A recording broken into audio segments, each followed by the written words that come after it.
In 1 Kings chapter 10, we're going to find someone that actually was pretty impressive. So if you turn to 1 Kings chapter 10,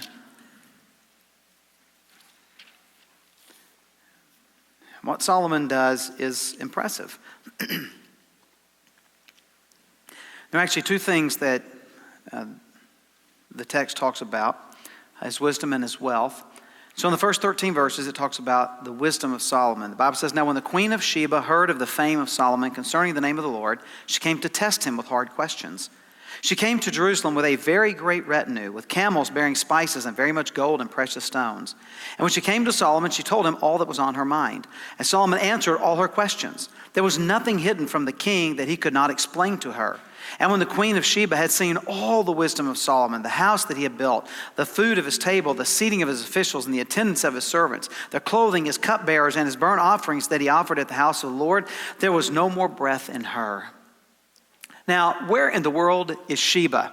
Well, we have a map. Sheba's located down here where it says... Y'all didn't get out of school, did you? It's located down here where it says Sheba. Yes, that's very good. And so this is the way she would have traveled all the way up here, more than 1,000 miles. And then later in the text, we'll read about Ophir, and so we'll see that's the waterway that would run up this way. Ophir was a land known for its gold. And so Sheba has come because she's heard of the fame of Solomon. But there's another question here, not just where is Sheba, but why is it the queen of Sheba and not the king? Why is she the one who attends? Well, this is not a political meeting. If it was a political meeting, then the king would have been there to meet with King Solomon. But also because it's more than 1,000 miles away, maybe as much as 1,400. And in those days, that would have taken months to cover by foot, camelback, carts loaded with all this stuff. So it would have taken a long time. So the king didn't want to be gone from his country that long. And so the queen of Sheba has gone. Now, why has she gone? Because of what she's heard concerning the name of the Lord. She's heard about Solomon. Now, it may not seem any big deal to hear about someone and what they've accomplished 1,000 miles away because it's just one click. But in those days, for word to get that far is really something amazing. And so the fame of Solomon has reached that far. And so she came to test him with hard questions. The hard questions involves two things. One are riddles, like is he sharp enough to figure them out, like what's black and white and red all over? Newspaper? Yeah. Anyway, I'm not any good with those. But then some questions just hard, just difficult to answer. Ask these questions. So she comes to Jerusalem not just with the questions, but with a very great retinue. When you're the queen, you've got to have security. And it's not just that she's coming, but she's coming bearing what? Camels with spices and much gold and precious stones. And so for safety and security, she has this large retinue with her, a lot of security, a lot of military with her. And when she came to Solomon, she told him all that was on her mind. And I love just the bluntness of verse 3. And Solomon answered all her questions. Now, I believe these were extremely difficult questions. Now, why do I think they were extremely difficult? Because she's had months in her carriage to think of them. So she comes with these extremely difficult questions, and Solomon is able to answer all of them. But the end of verse 3 is key. There was nothing hidden from the king that he could not explain to her. His wisdom, his understanding, his intelligence comes from God. God has given him the ability to do all of this. So then, what happens? When the queen of Sheba sees all of this, then in verse 6 says there's no more, in verse 5 says there's no more breath in her. It took her breath away. Some commentators believe she fainted. I'm not going to go that far. But it has left her, she is so impressed by him, it has left her breathless. So notice how she responds. Verse 6, she said to the king, "The report was true that I heard in my own land of your words and your wisdom.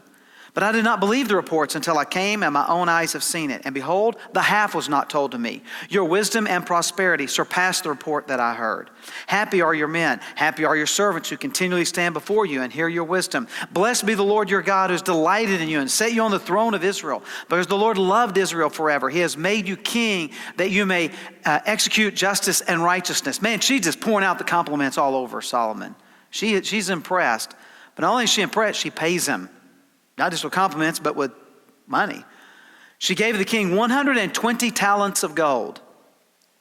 Now, a talent's about 70 pounds. It's a lot of gold. 120 talents of gold. And a very great quantity of spices and precious stones. Now let's just talk about spices for a minute. How many of you, I'm just curious, prefer mild food? Okay, we will pray for you. How many of you like spicy food? Okay. How many of you like your food so spicy that when you're done, you can't feel your lips or tongues for a couple of days? Okay, so we have a handful of the righteous in here. Thank you. That's what we got. Now that's the way we think of spices. Like when I want to cook meat, I don't spice it. I bread it with Cajun spice. I mean, I soak it down at both sides, coat it. I got so much spice you can't even see the meat. I mean, I want it like I really do, like where I can't feel my lips for 2 days. So I mean, I really spice it. That's what we think of as spicy, but that's not really what was going on here, and that's not what happened for most of history. Because see, where do I get the meat that I'm about to spice and cook? From the freezer. Now, why do we keep meat in the freezer? They'll spoil it to preserve it. But now in biblical times, there was no freezer. This is why, by the way, through almost all of history, the meat that people ate were birds, fish, goats, small animals. Because what are you going to do? You kill a cow, what are you going to do with all that leftover meat? So they would cook. By the way, this is why you had turkey on Thanksgiving. Small animal, the whole family could eat. Unless you got a huge family, you don't kill the cow. But on those occasions where you do kill the cow, what do you do with the leftover meat? You can't put it in a Ziploc baggie and put it in the fridge or the freezer. So what did you do? You just left it out. Well, after a couple of days, that meat's not quite so good. So what they would do is they would put spices on it to kind of cover up some of the rancidness of the meat. It gives you a whole new perspective on spicing your food, doesn't it? So that's what they would do. Now, I, for one, am very thankful that they started doing that because it meant that they liked it, so they kept putting spices on the food. Even after we got refrigeration and all, we still believe in spicing our food. And we know that this is what God wants us to do. Because He's the one who created all the spices that we put on our food. So what this means when we get to heaven, we're going to have spicy barbecue ribs. There's a verse in the Bible. Peter's on a rooftop and he sees a sheet come down that has unclean animals, which would have included pigs. And God said, eat, it is the food of heaven. What that means is that pork is the food of heaven. And so when we get to heaven, we're going to have barbecue pork ribs. And if I ever hear of any of you seriously treating the Bible that way, I'm going to pay you a visit.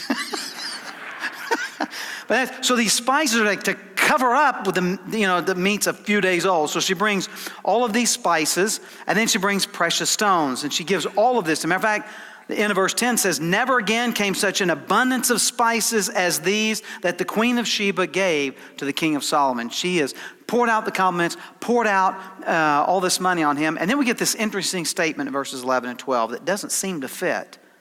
Moreover, the fleet of Hiram, which brought gold from Ophir, brought from Ophir a very great amount of almug wood and precious stones. And the king made of the almug wood supports for the house of the Lord and for the king's house, also lyres and harps for the singers. No such almug wood has come or been seen to this day. Now, what does that have anything to do with the Queen of Sheba? Well, here's the reason. Remember the map, 2 lines? There's only so much that she could carry over land. And so these ships that have come up from Ophir, she hired out some of the Hiram's fleet, some of his ships, have brought even more stuff for Solomon. So some of the things she has brought by land, but some has been brought by sea. So we're told there's so much stuff that she gives him, she couldn't bring it all on camel. She had to bring some of it by boat. So that's what we find in verses 11 and 12. And so then verse 13 kind of pulls it all together. And King Solomon gave to the Queen of Sheba all that she desired, whatever she asked besides what was given her by the bounty of King Solomon. So she turned and went back to her own land with her servants. So they have a gift exchange. Now it is nice to get gifts, but it is also nice to give gifts. Oh man, I'm glad I'm not part of any of your families. It's not just nice to get gifts, it's nice to give gifts. And so they're doing a gift exchange. She's giving him stuff and he's giving her stuff. And probably here's what we have. There are things that are from her land, like spices and some of these precious stones that are not in Israel. So she brings some stuff that they don't have. And then Solomon sends some stuff back with her that she doesn't have in the land of Sheba. So it works out really well that way. So here's what we find, that Solomon has a wisdom that is impressive. Let's be honest, it's impressive when people are smart. It's impressive. He's been dead for 65 years and we're still impressed by Einstein. We're impressed by people who are intelligent, sharp, bright, whatever other words that we want to use. And so Solomon is one of those. He's able to answer all of her questions that she has come, and she is left breathless as a result. But not only does the text tell us we should be impressed by Solomon's wisdom, but also by his wealth. Look what we find in verse 14. Now the weight of gold that came to Solomon in 1 year was 666 talents of gold. Now remember, a talent's about 70 pounds. So we're looking at roughly 25 tons of gold a year.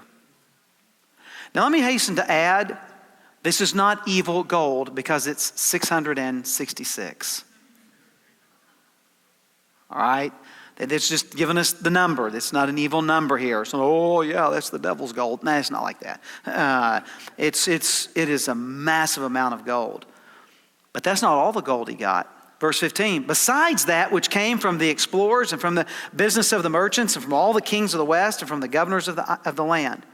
So King Solomon made 200 large shields of beaten gold. 600 shekels of gold went into each shield. So a shekel is about half an ounce. And then not only do you have those shields, but verse 17 says he made 300 shields of beaten gold. 3 minas of gold went into each shield. And a mina is about 1¼ pounds. And so 400 pounds roughly that he has here went into each of these shields. Now obviously these shields are not intended to be used in battle. They're decorative. And the king put them in the house of the forest of Lebanon. That's one of the rooms in his palace. So verse 18, the king also made a great ivory throne. Now where'd the ivory come from? Probably from Sheba. So he makes this great ivory throne and overlaid it with the finest gold. The throne had 6 steps. The throne had a round top. And on each side of the seat were armrests. That's good if you're going to sit there all day and pass judgment. It's nice to have armrest. There were armrests. And 2 lions standing beside the armrest. Now these aren't real lions.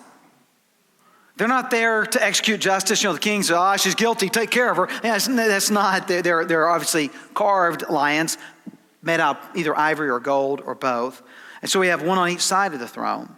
And then in addition to that, notice verse 20 says, while 12 lions stood there, one on each end of a step on the 6 steps. So we have a lion on each end of the 6 steps, and then we have the 2, one on either side of the throne, so it'd be 14 of these carved lions. The like of it was never made in any kingdom. And all King Solomon's drinking vessels were of gold, and all the vessels of the house of the forest of Lebanon were of pure gold. As a matter of fact, none were of silver. Silver was not considered as anything in the days of Solomon. There was so much gold they didn't even need to fiddle with silver. Now, when it says that all the drinking vessels are of gold and all the vessels of the house, what does that mean? Well, I don't know about you, but at my house, we drink out of plastic cups. And we've just picked them up there's no rhyme or reason. They just got a whole shelf full of plastic cups. And I'm going to say it this way. We eat off of Corelle because if you dropped it, it sometimes survives. But that's really what we eat off when we have guests over. Most time we just eat off paper plates. Right? Paper plates and a plastic tumbler. I mean, simple and easy. Now, there are on rare occasions where we'll have somebody over and we'll break out the fine china. That gets pulled out like once a year. Or, God, you don't know what this is. So, guys, you've decided you're going to romance your wife. So you get home before her. You break out all that fine china. You're going to cook dinner and have everything ready when she comes through the door. And because you know her so well, she knows everything that she wants on that hamburger. So you've made dinner and you got all the nice fine china out and everything. When we read here that his drinking vessels, all these vessels are made out of gold, it's not talking about the fine china that's only pulled out for a state dinner. What it's telling us is that at my house, when I fix a peanut butter and jelly sandwich on a paper plate and wash it down from a plastic tumbler, that's what they were doing. Like, oh, let's get some macaroni and cheese for the kids. Sure. And they pull out a gold plate. That's how much gold there was. These aren't like the really expensive stuff. This is the everyday stuff that they were using. That's how much wealth Solomon has been able to accumulate. And that's not all that he has. Look at verse 22. For the king had a fleet of ships of Tarshish at sea with the fleet of Hiram. So he has a couple of fleets, Hiram's and these from Tarshish. Once every 3 years, the fleet of ships of Tarshish used to come, bringing gold, silver, ivory, apes, and peacocks. Now, why in the world apes and peacocks? Because of their rarity. What makes something valuable is that it's rare. That's why dust has no value. So every year, the third of his ships apparently come in bringing all this. So Solomon, it's crazy how much he has. Verse 23, thus King Solomon excelled all the kings of the earth in riches and in wisdom. And the whole earth sought the presence of Solomon to hear his wisdom, which God had put into his mind. Every one of them brought his present, articles of silver and gold, garments, myrrh, spices, horses, and mules, so much year by year. Now, if you have that much wealth, that much gold, precious stones, and spices and all, you need to protect it. So verse 26, Solomon gathered together chariots and horsemen. He had 1,400 chariots and 12,000 horsemen, who he stationed in the chariot cities and with the king in Jerusalem. And the king made silver as common in Jerusalem as stone, and made cedar as plentiful as the sycamore of the Shephelah. And Solomon's import of horses was from Egypt and Kue, and the king's traders received them from Kue at a price. A chariot could be imported from Egypt for 600 shekels of silver, and a horse for 150. And so through the king's traders, they were exported to all the kings of the Hittites and the kings of Syria. Here's what these verses are telling us. This dude is ridiculously rich. I mean, he is ridiculously rich. Filthy rich. Just unbelievably rich. Richer than you could even, possibly imagine. You say, well, I don't know. I can imagine quite a bit. Well, it'd be more than that.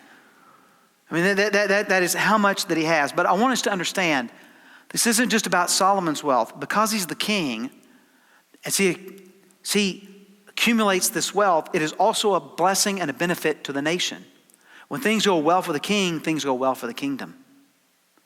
All these sailors that are being hired and employed because of what Solomon is doing. All of these people that are accounting for all of this and building the cities to house the horsemen and the chariots. All of this. That Solomon's not just getting rich for himself. It is to be a blessing to others. God doesn't bless us for ourselves. God blesses us to be a blessing to others. And so Solomon doesn't just kind of get all this, but it is to be a blessing to others. Now I want to talk for just a little bit about being rich, money. If we were just gut level honest, I don't suppose there are any of us who want to be poor. Never met anybody in life, so my goal is just to be as poor as I possibly can be. Now there is a difference between being impressed by someone's wealth and being jealous of their wealth. And here it's not talking about being jealous of Solomon's wealth, it's about being impressed. And what impresses us, not just the wealth, but that Solomon has a mind for business. He has the skills to do this. I have a very good friend. We've been friends since high school and we still stay in touch. And he's one of those guys. He just makes money. He has just a knack for business.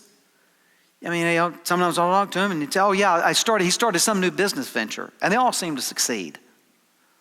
I mean, it's nuts how the guy gets paid tons of money to be a consultant. I'm like, well, how often are you a consultant? Oh, I go down and meet with him for a couple hours once a month. I'm thinking, dude, you're making more from that than I make on my salary. I mean, he just has that skill level. He's just good at making money. And there are a lot of us that aren't like that. I just not, and some of us have a different calling in life. There have been times I've looked at my wife saying, I'm sorry, honey. God called me to be a Baptist preacher, so we ain't ever going to be rich. This is not about the wealth. It's about being impressed by Solomon's skill at doing this. And it should impress us when we see people take the skills that God has given them and the passion to go with it and the calling in their life with it, and that they excel in those things. It should impress us that God has made them and that they use that for His glory and as a blessing to others.